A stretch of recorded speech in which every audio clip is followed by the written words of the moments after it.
advertisements were simply to show people the product's practical virtues, nothing more.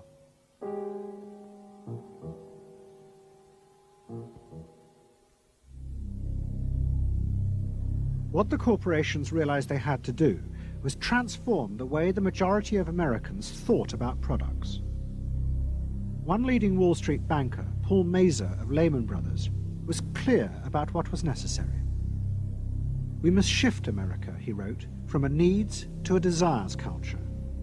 People must be trained to desire, to want new things even before the old have been entirely consumed.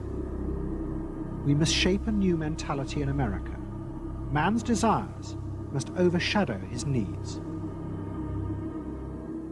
Prior to that time, there was no American consumer. There was the American worker, and there was the American owner, and they manufactured and they saved and they ate what they had to, and the people shopped for what they needed.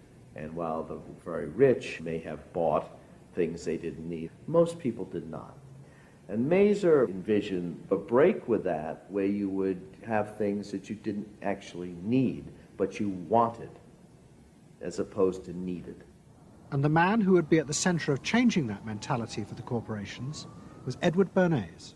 Bernays really is the guy within the United States, more than anybody else, who sort of brings to the table psychological theory as something that is an essential part of how, from the corporate side, of how we are going to appeal to the masses effectively. And the whole sort of merchandising establishment and sales establishment is ready for Sigmund Freud.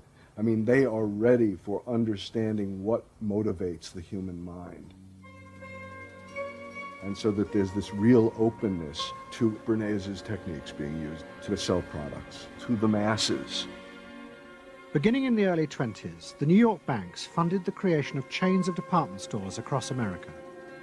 They were to be the outlets for the mass-produced goods, and Bernays' job was to produce the new type of customer.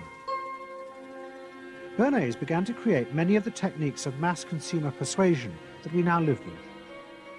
He was employed by William Randolph Hearst to promote his new women's magazines, and Bernays glamorized them by placing articles and advertisements that linked products made by others of his clients to famous film stars like Clara Bow, who was also his client. Bernays also began the practice of product placement in the movies, and he dressed the stars at the film's premieres with clothes and jewellery from other firms he represented. He was, he claimed, the first person to tell car companies they could sell cars as symbols of male sexuality.